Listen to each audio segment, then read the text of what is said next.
Fantastic. Okay, so both of you, I'm going to just sit quietly in the background. I'll make my own notes and I might pop in later, but feel free to have a chat between the two of you, inshallah.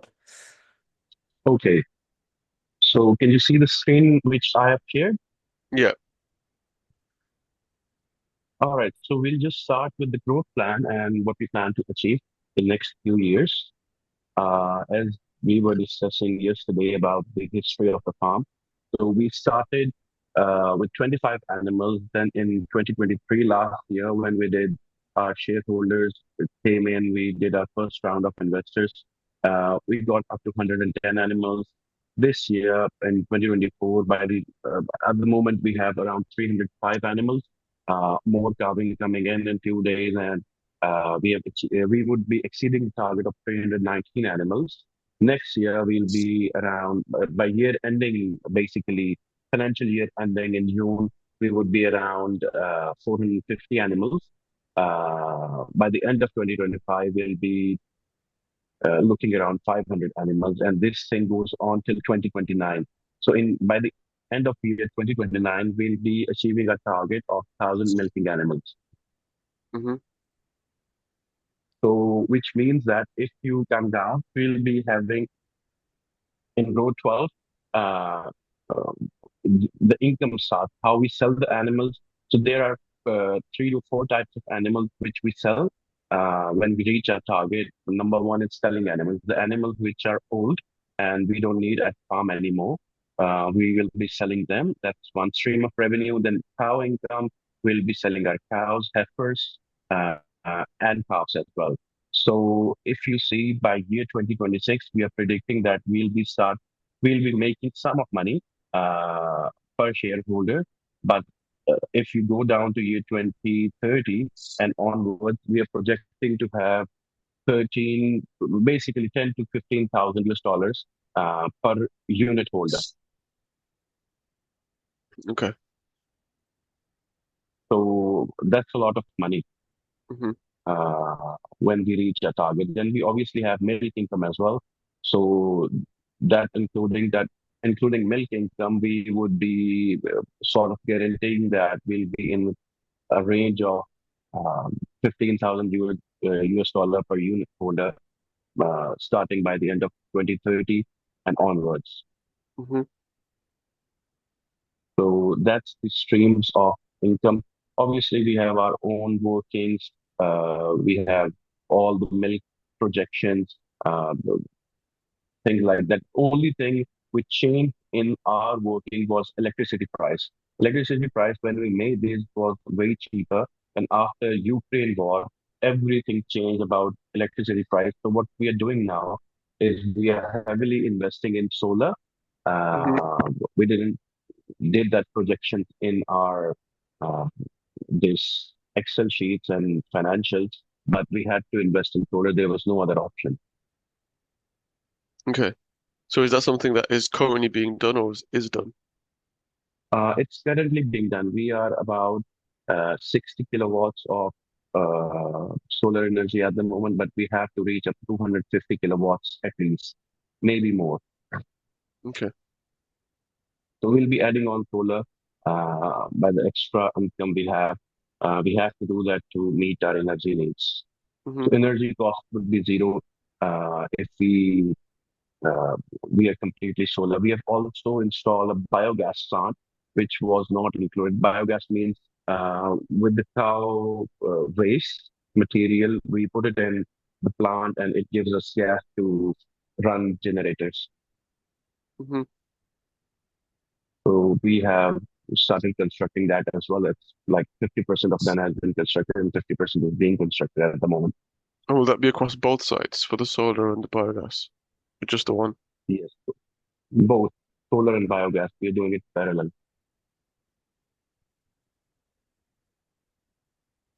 Okay. So I'll also share these financials with you Hmm. as discussed yesterday.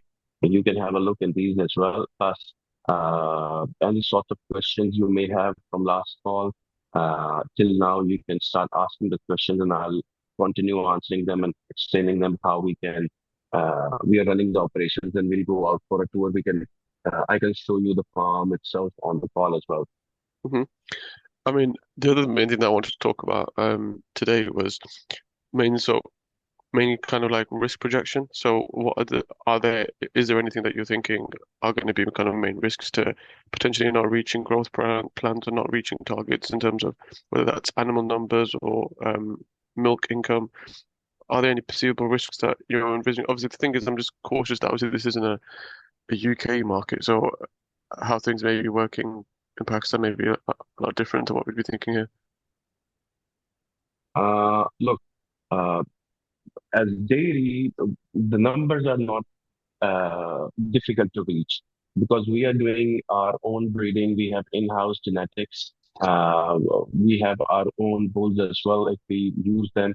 So our breeding pattern is good. Okay, in terms of milk market, UK has not very big milk market. In Pakistan, there's only 1% of contactless milk produced, and the amount of milk we need is way higher. So contactless milk means that the milk produced at dairies that doesn't involve human hands. So all the consumption of Pakistani milk, there's 1 to 4% of that milk being produced at dairy farms. And dairy farming or dairy industry is on a boom in Pakistan because Right. it's in a baby stage. There's a lot of work to be done.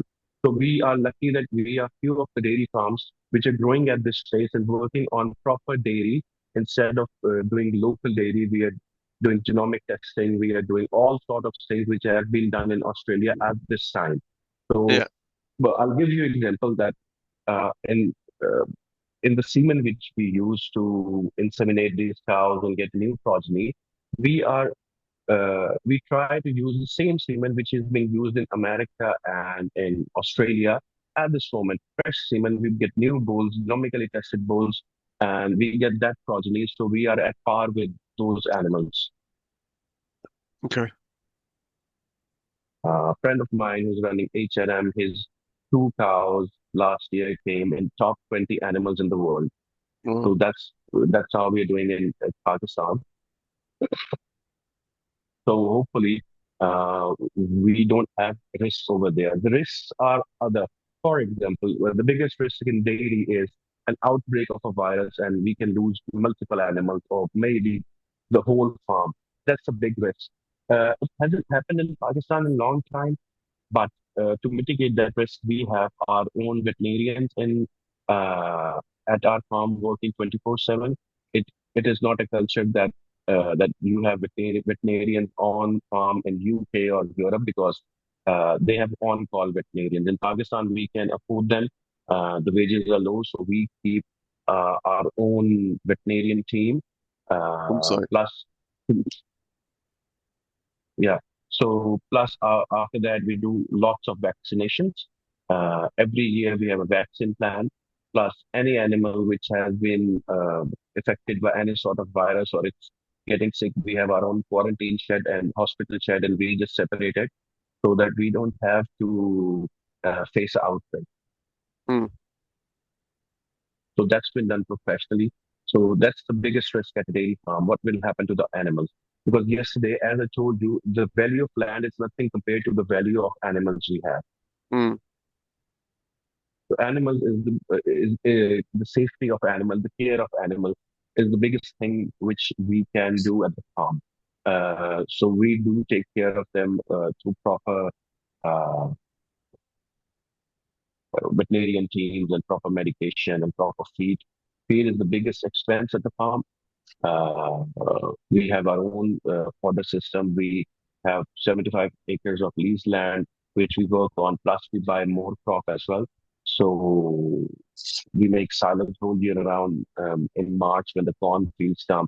So we are pretty much into it, and we are growing at the pace which we were expected. And at this stage, to be very frank, people who invested at the start, they were they were more they took more risks. But now it's a running farm now, and things are growing. There is nothing stopping. We are also growing our own sheds as well.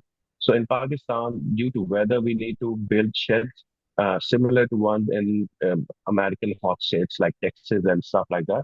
So we have showers, we have fans for the animals. Animal does not respond good in temperatures above 30 degrees. So we try to keep it below 30.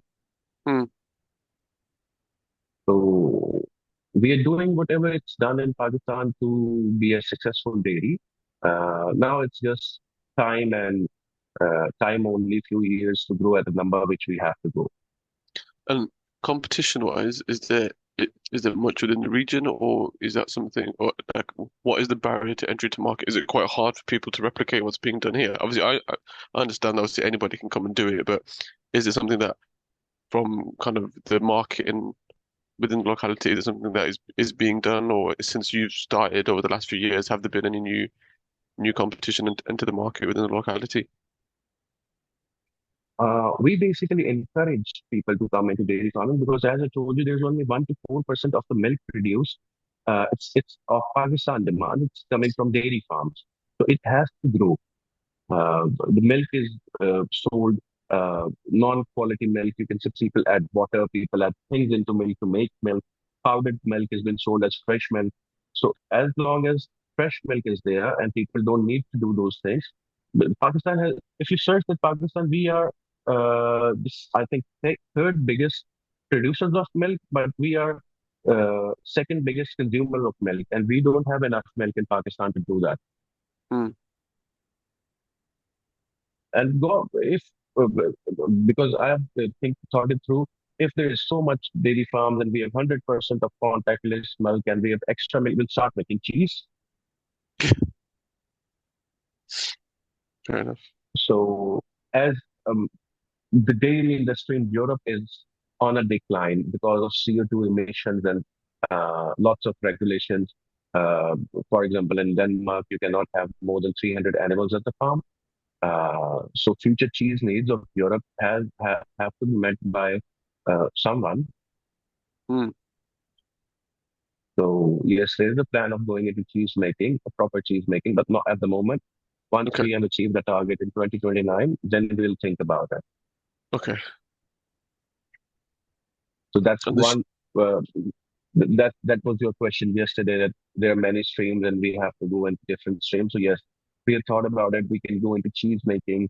We can go into uh, agriculture. That's a big profit generating uh, as well. Then we can go into cow feed. We make our own cow feed. We have all the machinery.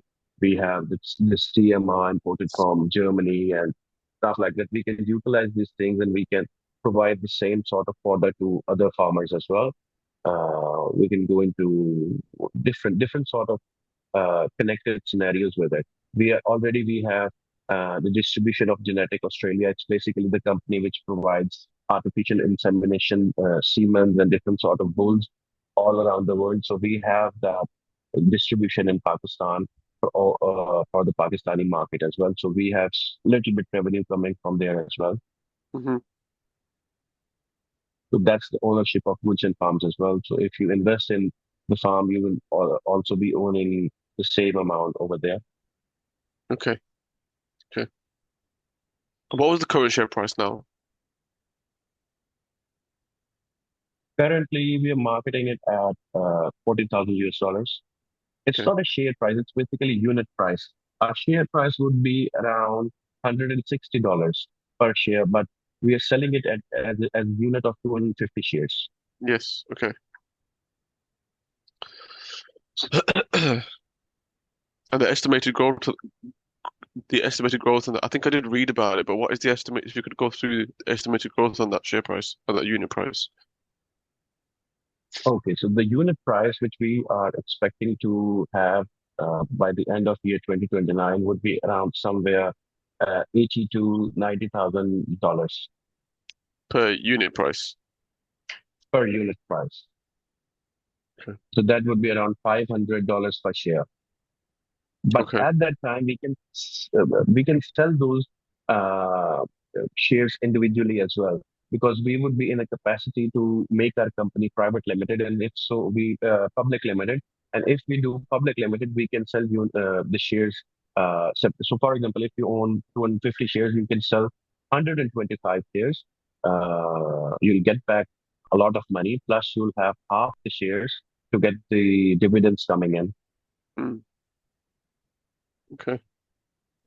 I think it's also At the worth moment, mentioning. Sorry, Jaffar, you carry on. I'll say after you.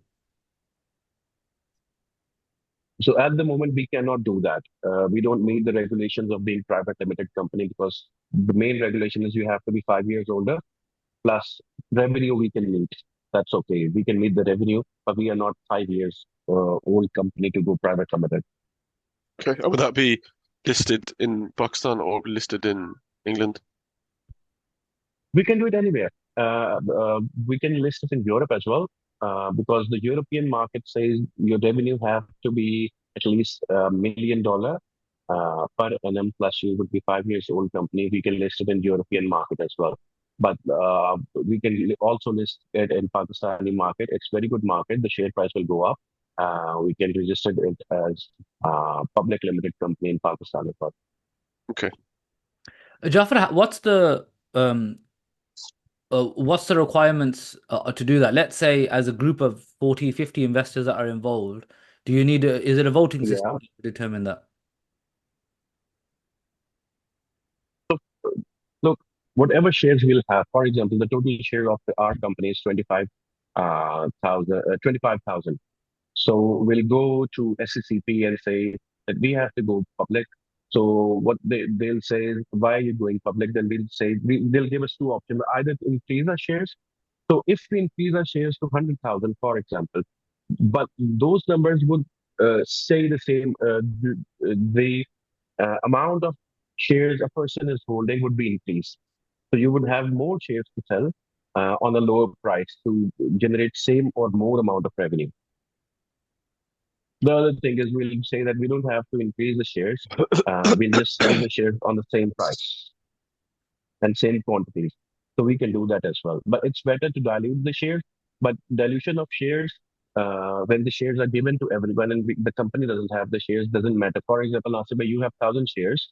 Your shares will go. It will multiply by the number of whatever dilution we do. For example, we dilute it by 10,000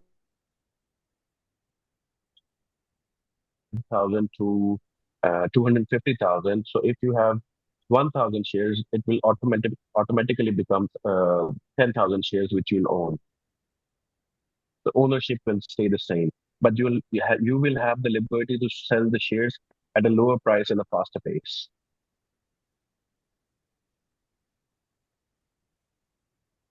So Uh, we can also register the company in Europe and UK as well.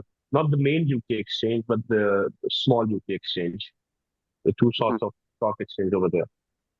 Name the other way I was looking at, your question about the share price or the unit Mm. price and how much you could sell it for. The way I sort of looked at it was if you looked at that point, let's say in 2029, once the farm is generating its projected returns in terms of dividends, if you were to sell that just as a business opportunity to somebody that's going to return, if you would sell it for 100,000 to keep it round, and they were going to get an immediate 10 to 15,000 pound a year in dividends, that's a 10 to 15,000 pound return. That's a 10 to 15% return on investment Then, yeah, yeah. immediately. Like anybody would buy that.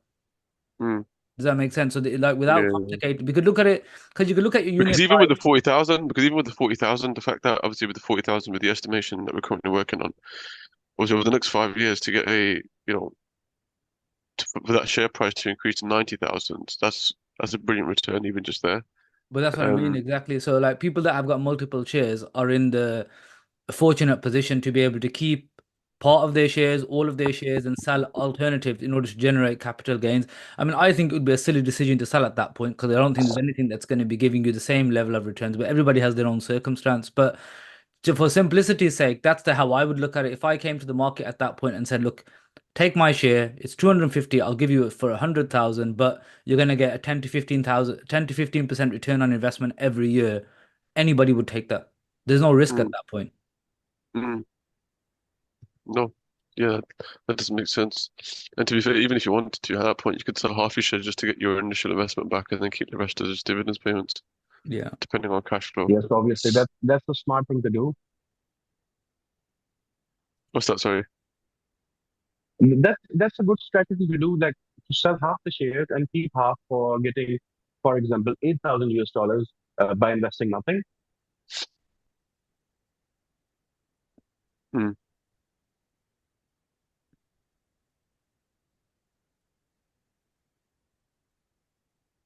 Mm. So Hello. Yeah, we can hear you, Jaffar. Okay.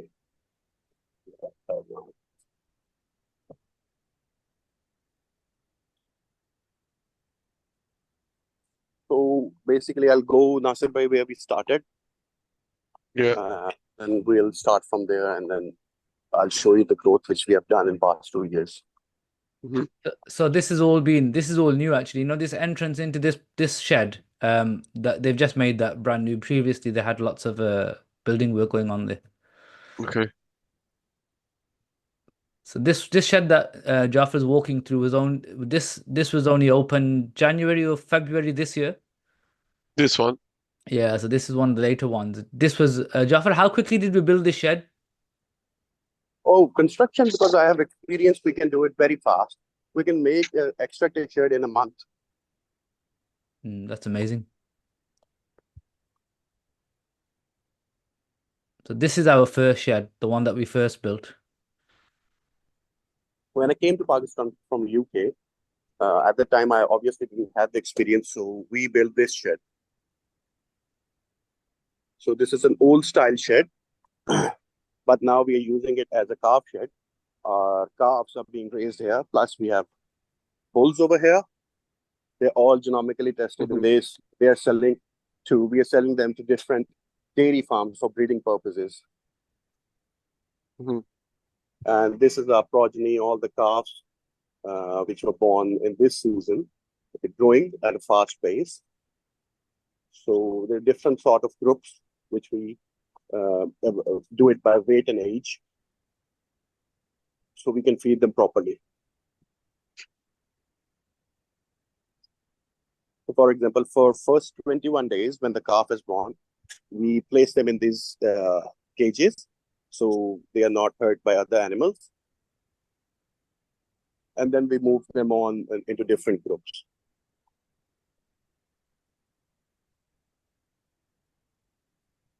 Hmm. And then we obviously build this shed, the other shed, the new one is being built.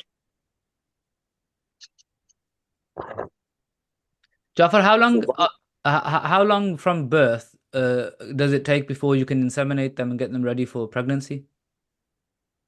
it depends upon your feeding pattern, but what we are using over here, we uh, take them to the weight of 400 kgs in 11 months. And on 400 kg, we try to inseminate them. So the heifer gives milk to us in around 18 to 20 months. This is a milking parlor. So this milking parlor is from Bomatic. We imported it from America. It's a swing parlor, 10 point, and we'll increase it to 20 points in near future. Okay. So all animals which are over here, they are about to give milk. So as you can see, there's no human hand involved. Just the machine takes the milk and it just goes into chillers. Hmm. This is this is another shed which we built before the last one.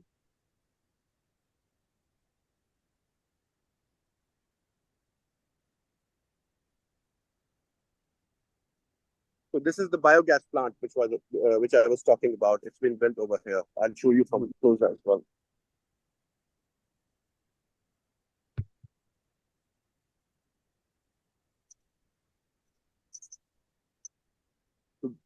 We keep three types of breed at a farm to work on. Hmm. One is this black and white one, which is known as Holstein. The other one is this brown one, which is known as Jerseys. And we have another breed, Aussie Reds, as well. So we have three sorts of breed to sell over here for Pakistani market. Hmm. Plus, this is the biogas plant which we're making. This is our labor room, our accommodations for different sort of people. Hmm. Plus, we also have land across this wall, we are just about to increase our covered area. This wall will be put down and we'll add on our land inside as well. At the moment, that land is being used for agriculture. So Okay. a new shed is basically building over here. They have already started the construction. So Hmm. that would be a bigger shed. Three of these sheds will include in that one shed. Okay. So we have to build a couple of those as well in next year, Hmm. which will give us the capacity to hold 1,000 animals over here. And is that the main expense, Jaffar? Is the main outgoing expense at the moment is building these sheds? Yeah, construction is the main outgoing expense plus the electricity cost. But obviously, electricity, as I told you, we are installing a lot of solar. So above this shed, we have solar at the moment, but we will be adding on solar everywhere. And how many animals do we have at the moment? Around 350 will be the total herd because we have 80 pregnant animals which are due in by the end of December. So 350 by the end of this year and about 450 to 500 by the end of financial year in July 2025. And that's not including any animals that we might import over the next year or so, additional animals. No import animals are included.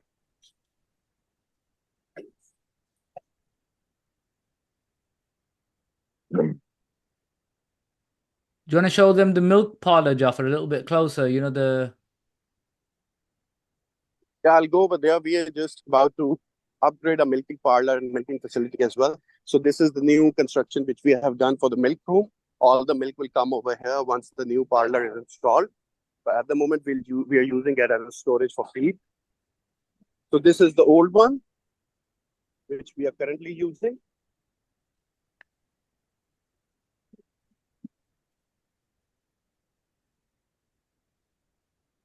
All the milk is coming from out there in here. So this one is full.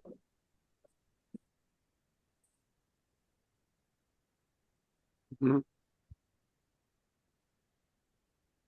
And in this one, the milk is coming up as the milking is in process. Yeah.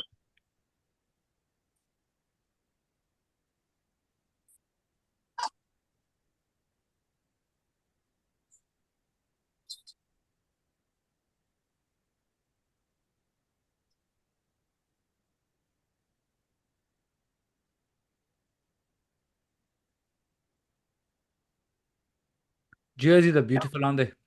Hmm. Hmm. So we have the best jerseys in Pakistan. Is that right, Jafar?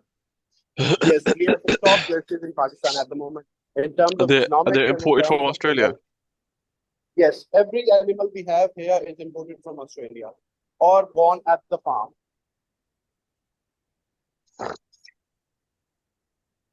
Let me go back into the office and then I'll show you other things as well.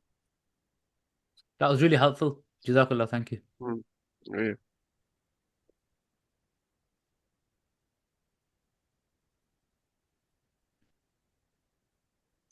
So this is our office block.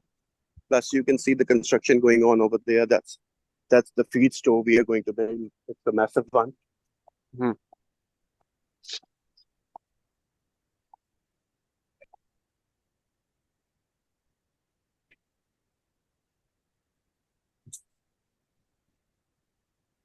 Fantastic.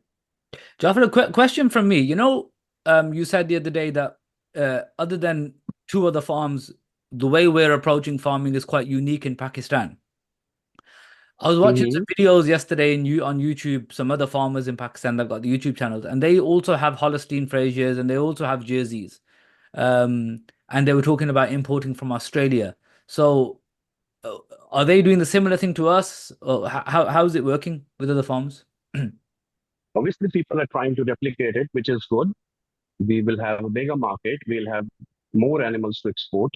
But at the moment, there are only three farms which are doing it properly from past 2 years: H&M, us, and Riverline Dairies, which we have obviously visited in Bahawalpur.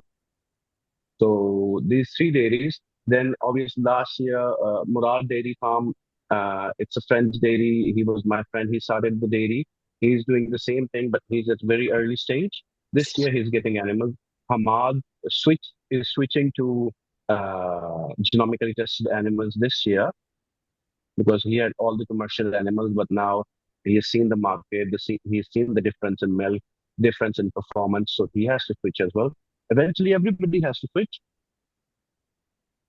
I see this, as I've said previously, name for Jaffar and for us who are in this early stage and gone through all this difficulty as an opportunity in the future for Jaffar to be a consultant for people. Because you can, you and I know Mm, that there are really well-off people here, and at the moment they're not touching farming because it's like an unknown entity. But if we can grow our profile and Jaffar can share his expertise in the next 2 to 3, 5 years, there will be people that will come and just say, "Look, I want to invest in farming. I want my own farm. Can you help us be a consultant?" Hmm. Already, I'm running two farms. I'm helping two farmers to upgrade their farms. One is completely under my supervision. It just came 2 months ago. The other one, he's running the farm. We are providing them consultancy on genetics and breeding. Chalo, All right, then, Nasir bhai. It thank was you nice so to see much, you guys. everyone, for your time. Wonderful. Thank you. Speak Thank you, Jaffar. speak to you. Islam. Okay, ji, thank you. Assalamualaikum. Salam.